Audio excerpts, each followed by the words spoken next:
One of my favorite things in the world to do is watch Friends. I know it's been off for years and years. It's not even around, but I still find myself binge watching old episodes. And I was thinking about this today and thinking, it's the predictability of the friends in the circle, right? You have Chandler with his quirkiness, Monica with her type A of just everything has to be so neat and tidy and organized. It's Phoebe's ability to make you laugh at her silly songs. Ross always comes in with those smart comments, and Joey and him and his food, like it is just so hilarious. And of course, Rachel, she just brings everybody together, and it's just such this beautiful, cohesive team of people.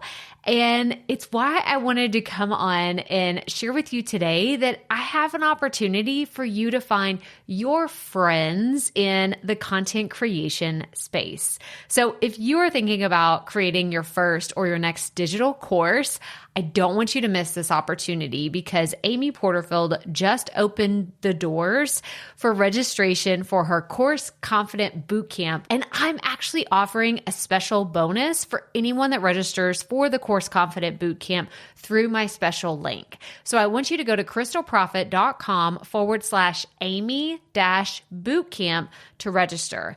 That's crystalprofit.com/Amy-bootcamp.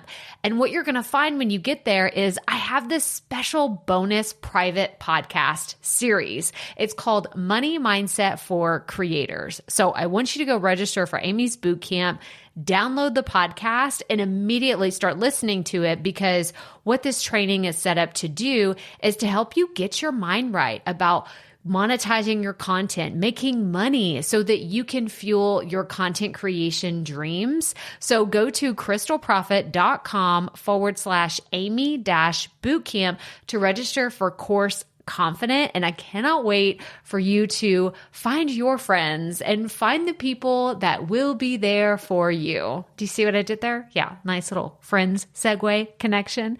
Go to crystalprofit.com/Amy-bootcamp. And I cannot wait to see you inside. Okay, let's get into today's episode. Hi, everyone, and welcome to the Rookie Life Podcast. I'm your host, Crystal Profit, and I want to say thank you so much for joining us here today for episode number 10. So I'm going to start this with a question. Have you ever wondered what it's like to pack up all of your things, all of your belongings, your family, your kids, take a leap of faith, and move everyone to a foreign country? That probably scares you a little bit because it frightens me, and like all the logistical things just completely bombarded my mind just thinking about it. But today's guest has done just that. Her and her family packed up and moved across the world to live in Dubai. And I cannot wait for you to hear all about their journey and the rookie experiences they've had along the way. But if you're wondering what else we're about here at The Rookie Life, well, let me tell you, we focus on what it means to start something new, even when you have no idea where to begin, how to develop new skills in all areas of your life, and how to find that it factor that'll keep you motivated every single day. So join us as we dive headfirst into what it means to be a rookie. Come on, rookies, we all have to start somewhere.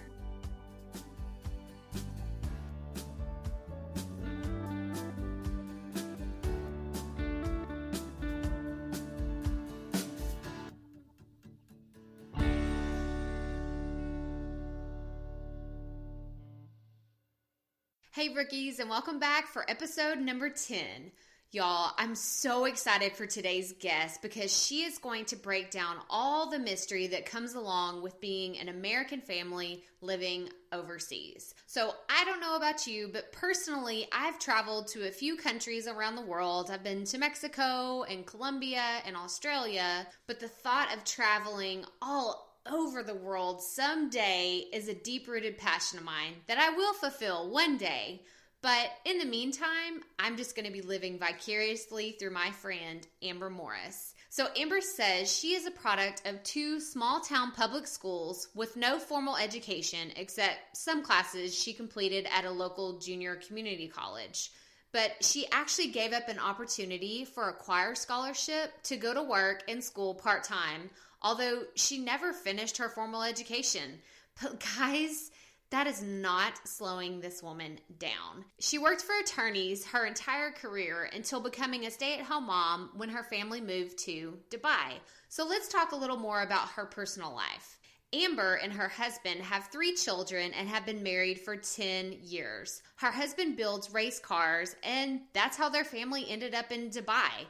Some of her many passions are trying to learn more about the world, culture, and how our bodies function. She says she really wants to inspire people to challenge the system, question everything, and consider putting yourself in someone else's shoes, which I believe is a lesson we can all benefit from. But most of all, she hopes to inspire people to be authentic and perhaps get out of their comfort zone. She wants to take the fake aspect that social media and other platforms have really embedded into our society and replace that with the authenticity of being human. And she also enjoys photography as a hobby. So I don't want to spoil any more of her story, so let's just get right into the good stuff. Here is my interview with our world traveler, Amber Morris. All right, guys. Well, I have Amber Morris, and she is actually here in the U.S. We were trying to get our schedules to align while she was in Dubai, and it just wasn't working, and I feel so lucky that she's taking the time to talk with us here today. So welcome to the show, Amber. Thank you. I'm excited to be here. Yeah, so today we're talking about unique lifestyles, and I have to say yours is definitely up there. So can you kind of give us a snapshot of your family's life and a little bit of your background and how you are where you are today? Yeah. Well, I guess it would be hard to start off explaining anything to do about my life without explaining how we ended up in Dubai. Yeah. So basically, race cars is kind of at the core of everything that has led our life and our family's little life into being what it is today. I personally have always just sort of hustled and like worked a lot since I was a teenager. So I've just kind of worked for attorneys in different types of law firm environments, but my husband has always been some type of mechanic, fabricator, and basically self-taught,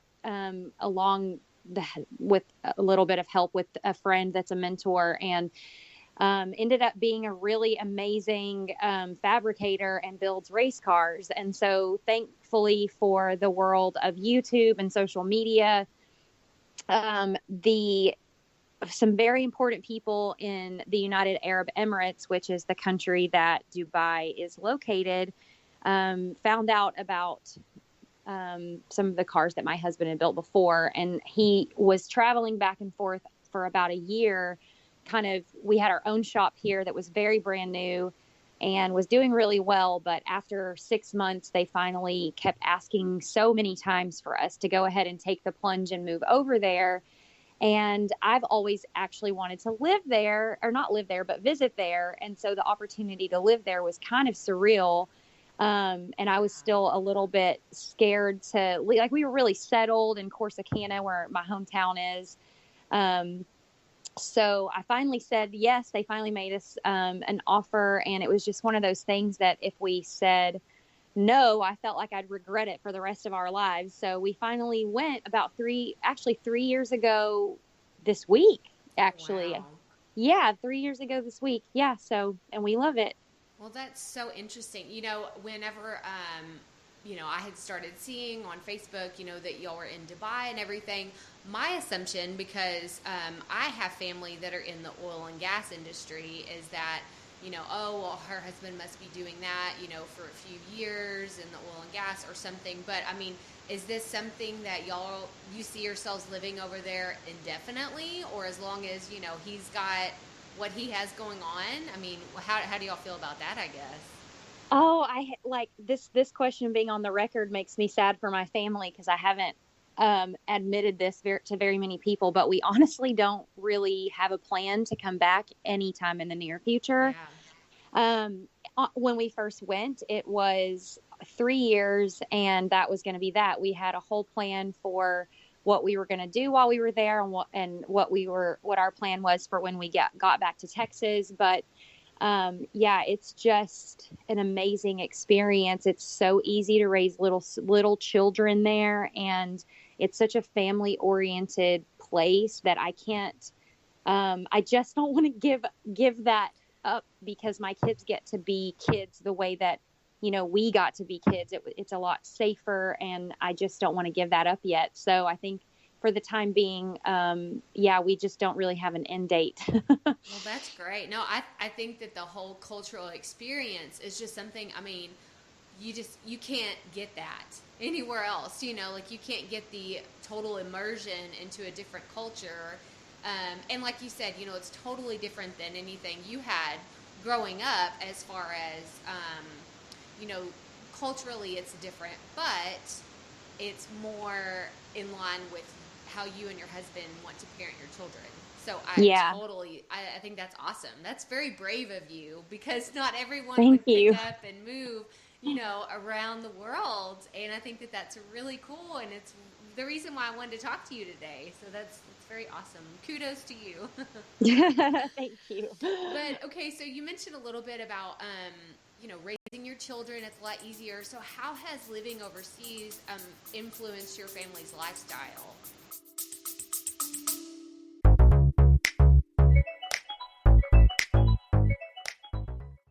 Being a woman in business comes with its own unique set of challenges, but also so many opportunities. We get ahead by leaning in to what makes us different from business as usual. I'm Samantha Hartley, host of Profitable Joyful Consulting, inviting you to a special 6-episode series exploring the experience of being a woman in business. You want to hear from women consultants who've hit $1 million, who sell 6-figure engagements, or who've broken their own revenue ceilings? Yeah, those are my clients, and they'll be sharing too. Join me for 6 must-listen episodes that tackle key challenges for women consultants. Follow Profitable Joyful Consulting on your favorite podcast app. Well, for starters, I don't have to work over there. We're blessed that I'm able to stay at home with the kids. And I was a full-time working mom. Like, I had a pretty strong career path before we went. So on one hand, it's been a pretty big adjustment for me, like on an emotional, like just going from working mom, thinking that stay-at-home mom life was so much better. And now I'm kind of seeing both sides of that debate once and for all. But honestly, I think that, that aside, I feel like being as stressful as it is, I think that it's given me the opportunity to really learn about my kids better and try to become the parent that I always wanted to, that I just didn't necessarily have the time to devote to it when I was working full time. Yes. And on top, just having the time to be the one to take my kids to school instead of, getting my parents to, because I had to drive to Dallas to commute, or, being the first one that they see after school. Those tiny little things have been huge for me, because I never had that luxury when we lived in Texas. And on top of that, just having the extra free time to really read into what's going on with them. I've had a couple of issues with issues with all 3 of my kids at different times or another, health wise.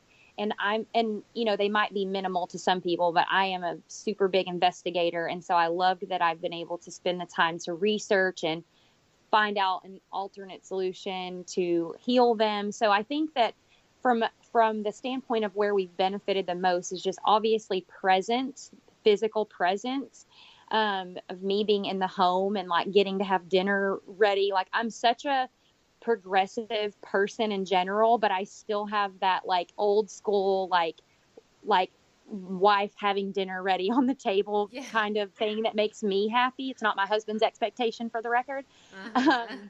So it's kind of funny, because I'm this really progressive parent. I'm always bucking the system, but when it comes to that whole family thing, I'm really a little traditional, I guess, in a sense. So I've loved that I've been able to kind of merge those two parts of myself. And it's really paid off with raising the kids for sure.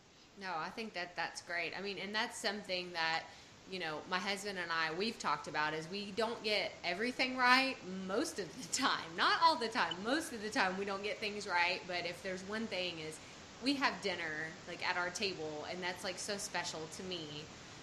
Like we try to do it every night. It doesn't always happen, but it's just like those moments and those conversations, they're so special. So I totally understand what you're saying. But to go off of what you said, with your kids and their health and everything, I see that you've really gone down a holistic living path. So what started you on that journey, and I've seen that it's led you many places today, but I want you to elaborate on that a little bit, if you will. Sure. Well, whenever I had a 5-month-old when we moved to Dubai. My youngest was only 5.5 months old. And when he was 4 months old, I weighed 25 pounds lighter than when he was 8 months old.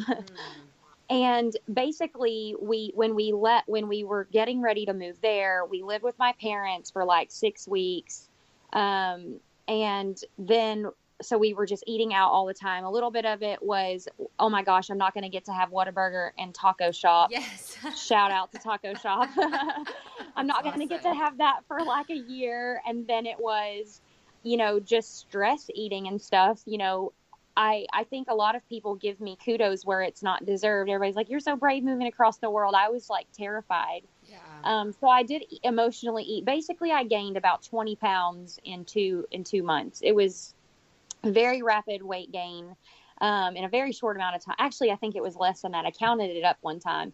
Anyway, so when I got there, then we were living in a hotel apartment for about 5 weeks. So then we still ate out for every meal because we had a kitchen, but we only had one car, and driving over there was really, I didn't know how to get around. I didn't have data on my phone yet. There were a lot of like strange things so I just ended up, everything is deliverable in Dubai, like everything. So we ate a lot of Wendy's and like whatever we recognize. So I gained a lot of weight. And so that kind of was the kicking point. I started doing Beachbody programs from home because I'm cheap and didn't want to get a gym membership. And so basically my weight loss transformation is kind of what segued us into these other things. I lost 50 pounds in about 7 months and felt amazing, looked amazing at 30 years old. And then I started realizing all the things that I was doing for myself, I needed to start implementing for my kids. And my middle son was a very like that one. I feel bad saying the middle one because that's so stereotypical, but it's true. That's the person. That's the one it was. Yeah. He was just having a lot of anxiety, and I could tell that like sensory things were bothering him. So we kind of started down the rabbit hole with him. And then my daughter was always having stomach problems. Like, she was sick for the most part of her life until she was about 4 or 5 years old. She was on an antibiotic every single month with ear infections, multiple surgeries between the two of them. And so I just started reading and started doing a semi-elimination diet with them to kind of figure out what was going on. So once I started understanding more than just, because I grew up like not super dirt poor, but pretty poor. And we ate pretty much the typical standard American diet. Everything came from a box or a can or whatever. So I started raising my kids that way. And I started noticing that there were a few friends I had that did completely the opposite of what I did. Mm-hmm. And their children were never sick. And so I was like, they're onto something. And I was a big foodie. I mean, even though I'm super health conscious now, I still want to eat crappy food. I just know the difference now. And so I think that those few things combined. And so I started healing each of their guts and then seeing the positive benefits from that. And then it was just like, what's the point of going backward from here? And so just that kind of is what started the process, is just trying to get their stomachs digesting their food easier. And then I learned that my son specifically, I know this is true also with some other people, but I won't speak for everyone else, is that when children have allergies or intolerances, which come from a vast array of issues, that can negatively impact their behavior because it's inflammation in the body, and the body's just wigging out, not knowing how to deal with it. So then, how can they behave in a way or deal with anxiety in a way that is productive and good, good to their mental health if they're not getting fed properly. So that's just, again, another rabbit hole that I went down. Yeah. So it's a never end. Once you start down it, I feel like you never stop. Well, but I think that's so admirable for you to advocate for your kids in that way, because I know for me personally, we grew up, we didn't have health insurance, and we never went to the doctor unless it was, your arm was cut off, basically. Yeah. Or if you had like 104 fever, it's like, okay, I guess we need to go to the doctor now. But then my husband, he came from a totally different, his mom was a nurse, and, he practically was raised in the hospital, hanging out with her and all the other nurses. And so we've had to kind of combine those two worlds, and it's really tough. It's tough with so much information out there of, people are the experts on this and you're the expert on that, but it's something to be said whenever you can identify how your child affects or how they react to different environments and different foods and just different lifestyle situations. So I think that's very admirable, just to be that you're in touch with that, and that you're questioning, like, wait, why is it like this? Like, let me dig a little deeper into, what's really going on. Yeah, I think that I think what clicked for me was just noticing that everything that we're sort of taught on mainstream is just, if it worked, then people wouldn't feel as crappy as they do. And so I just was like, you know what, I'm going to try something different. I have nothing to lose. It's all food related. So why not? Yeah, exactly. So now that y'all have been over in Dubai for several years, you said 3, y'all have been over there for 3 years now? Yeah. Yep. So what is your, tell us a little bit about what life is like, because I'm just trying to imagine, like, what does your grocery stores look like, and what kind of access to food do y'all have? Like, tell us about that, because I'm genuinely really curious. This is something I get kind of excited to talk about, because people that live there kind of laugh at me about how we got healthier, because Dubai, if you aren't familiar, Dubai is actually not a country. Some people think it's its own country. It's not. It's a city in a tiny country called United Arab Emirates, which is bordered by Saudi Arabia, Yemen, and Oman. And it is a international metropolis. Like, it is a very Western culture driven city, and it's actually kind of a small town all at the same time. But because it's an international community, only about 15%, I don't know what the latest numbers are, 15 to 20% of the population is the local people. Everything else is everybody from all over the entire world. Wow. So because of that, the grocery stores reflect that. So it's kind of cool, because we get to try like Vegemite and Tim Tams while we're eating like shawarma and like Ethiopian food. Wow, that's really cool. Yeah, but one thing that I love about the grocery, so because of that, when people move there, they end up kind of gaining almost like a freshman 15 when they move to Dubai, because they're trying food from all over the world for the first time. Uh-huh. Whereas we kind of started out like trying to heal ourselves. And so the first year we all got really healthy. And then the second year we enjoyed all the international food and all gained a little bit of weight. But like the grocery stores there's this one store that I go to that reminds me a lot of Walmart, but the cool thing about the UAE is they actually label where all of your things come from. So like in the produce section, you can actually pick what country you want your like apples to come from. So it's a benefit to me because if you look up, I am a like big supporter of non-GMO products, and I won't go into why, but what I'll do is I'll look up, if you can look up like what countries don't allow the growth of GMOs, then you can say, okay, I want to save on the organic apple. I know France doesn't allow GMOs, and I can buy the French apple. So I kind of base my grocery shopping on things like that. So that's kind of a cool benefit that I have. I can say, you know, I want to try like an avocado from Kenya instead of one from Mexico or something like that. So that's been a cool opportunity. But like everyday life, honestly, it ends up being the same as it would be if we lived anywhere. You get into your routine of school pickups and everything like that.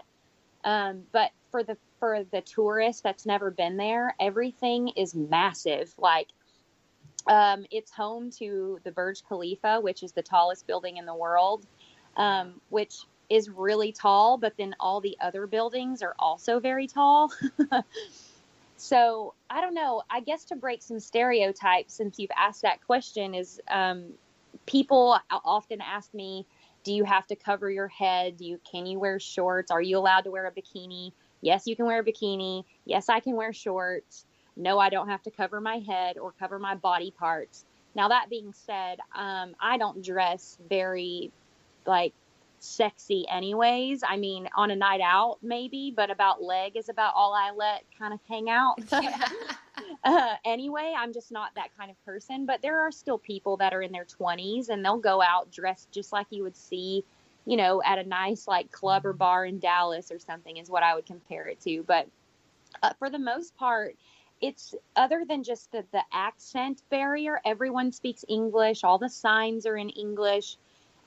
It's pretty easy to be a Westerner in Dubai, and there's churches and there's tons and tons of you know, food that you're used to seeing. There's chilies, and I don't know. Crazy. It's pretty easy to adapt if you want to stick to your, you know, what you're comfortable with. I mean, there's even like a Raising Cane's just open now. I will say it does get kind of funny when you go grocery shopping and you're trying to find something for Thanksgiving. Like that can get a bit expensive because it's imported. And it's kind of funny. There's this Facebook group called American Moms of Dubai, and almost everything that's talked about on there is, has anybody seen Jimmy Dean sausage anywhere? Or where can I find Lucky Charms? I love it. Yeah. Oh my gosh, that's awesome.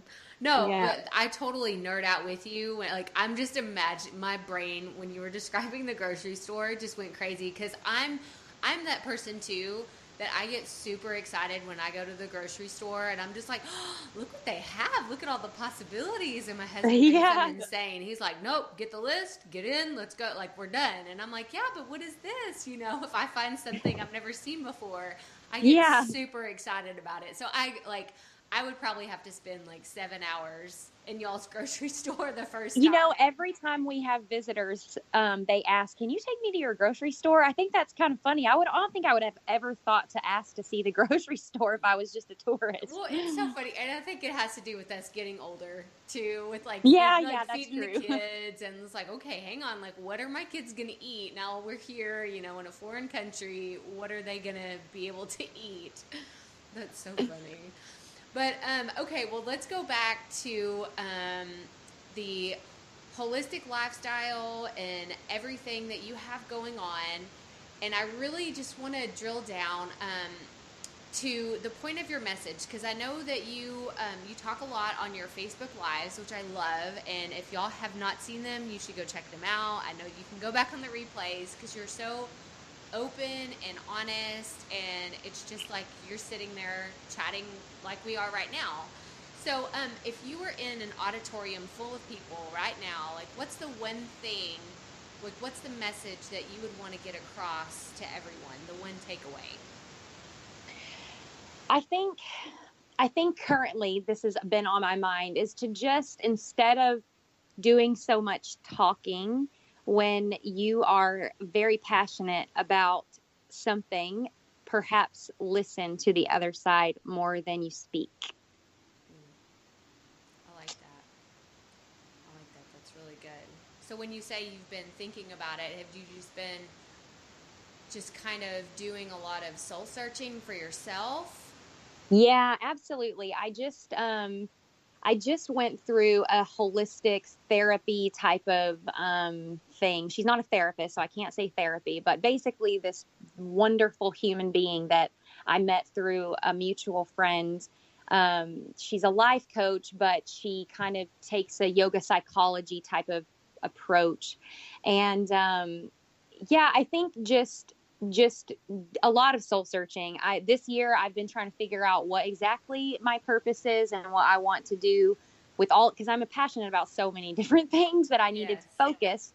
And so I really want to, there's a few books that I want to write that I want to get started when I get back home. And I have a blog that I try to keep some of my thoughts together on, but I haven't been very good about keeping it structured. So I was going to her to get me, help me heal from some things and help me map out my plan, basically. So yeah, I think that the core of what all of the things that I've personally found during my soul search, I guess, is just that for myself, to, maybe close the mouth, open the ears. And then also I've become a lot more of an empathetic person. I've always been a really supportive person and open-minded person, but I think that since living abroad, that's just opened that up even more. And so I'm just a big, empathetic softie these days.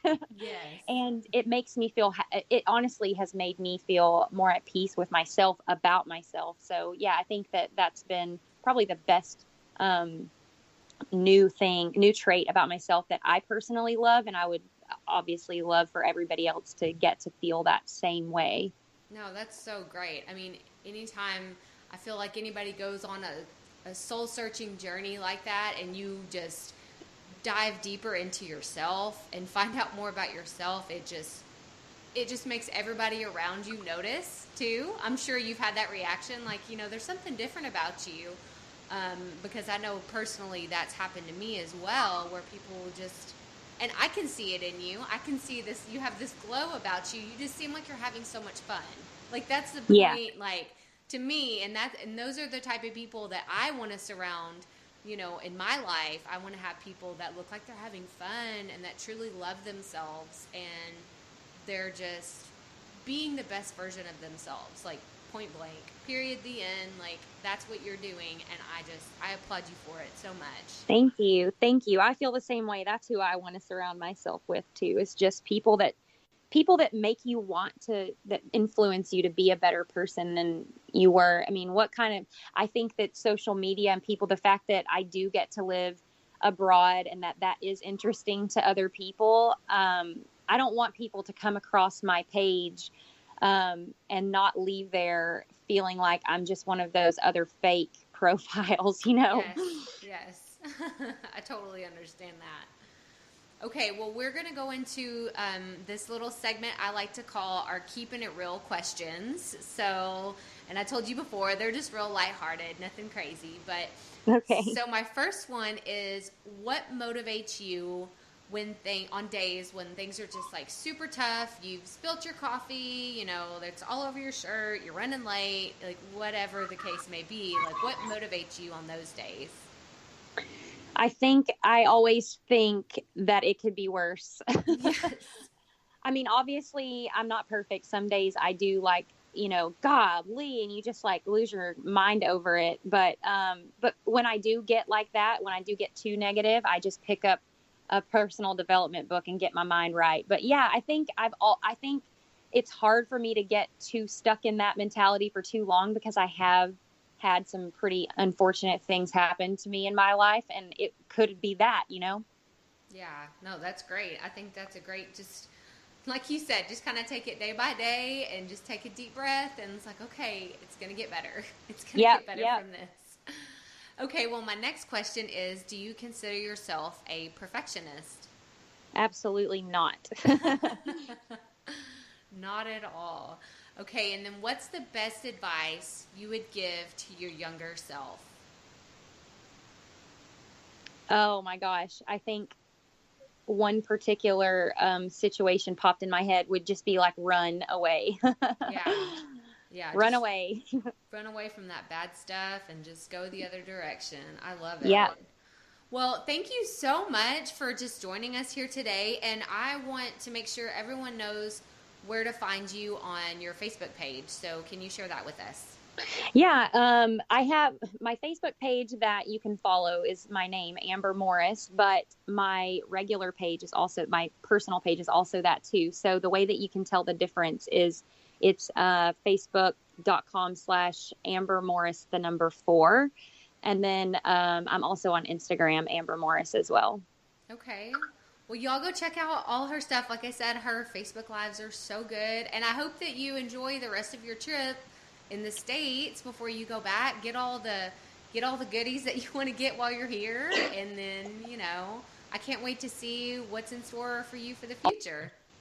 Thank you. Wow. Didn't her interview make you want to jump on a plane just to visit their grocery store? No, maybe that's just me. I'm the only nerd. I know I would spend hours in a place as wonderful as she was describing, but that may just be the super nerd in me. But Amber's enthusiasm to embrace life with whatever challenges come her way truly inspired me. And I'm sure so many of us can relate to the stress eating and the transition periods that come along with being in uncharted waters and having new beginnings. So I really just wanted to take the time to send Amber a special thank you for sharing your story and reminding the rest of us that we're all human and we should all take care of ourselves. But the number one takeaway from Amber's interview was to listen more than we speak. I mean, what a powerful statement. Something I know I need to put as a first priority in my own life, but at the same time, that's exactly what I feel like we're trying to accomplish here on this podcast. We want to keep bringing you interesting rookie journeys, just like Amber's, that teach you something, show everyone how we all struggle at some point in our lives, but, and this is the most important key factor here, how we can take those struggles and turn them into something extraordinary. So make sure you check out the show notes at crystalprofit.com/podcast. That's Crystal with a K, Profit with 2 F's and 2 T's, and check out the show notes for this week's episode, and you'll find links to Amber's Facebook page and her Instagram accounts. Guys, she posts some great content over there, and I don't want you to miss the cool pictures she shares about her family's life in Dubai. But I'm so happy you joined us here today for the Rookie Life podcast. Be sure to subscribe to the show so you don't miss any future episodes. There's some really cool things coming up, you guys, and I know I keep saying this, but it's so true. Everything just keeps getting better and better, and I cannot wait to share them with you. Also, please go rate and review the show. I'm going to be choosing random reviewers to receive some really cool Rookie Life stuff, and I don't want you to miss out on the opportunity to get these really cool things. But that does it for episode number 10. Stay tuned for next week's show, and remember, keep it up, rookies. We all have to start somewhere.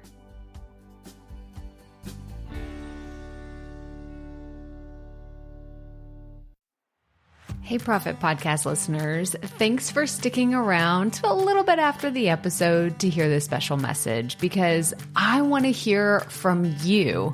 We are starting a new segment called Fan Mail Shoutouts, and I want to hear from you, and I want to hear your questions. What do you want to know? What questions have you been dying to ask me? So here's how to make this happen. Go to the app where you're listening to this podcast right now. Go there. I'll wait a second. Okay. Now, once you're there, you're going to see a hyperlink at the top of the episode description that says, send Crystal a text message. And that's all I want you to do. Send me a text. It could be casual, informal. It could be totally anonymous, or If you want, you can include your name and the name of your podcast or content wherever you are creating, and I will give you a special shout out in an upcoming episode. So again, go to the show notes for where you're listening to this episode right now, and it will say, send Crystal a text message. And I cannot wait to hear from you and give you a shout out in an upcoming segment of Fan Mail Shoutouts.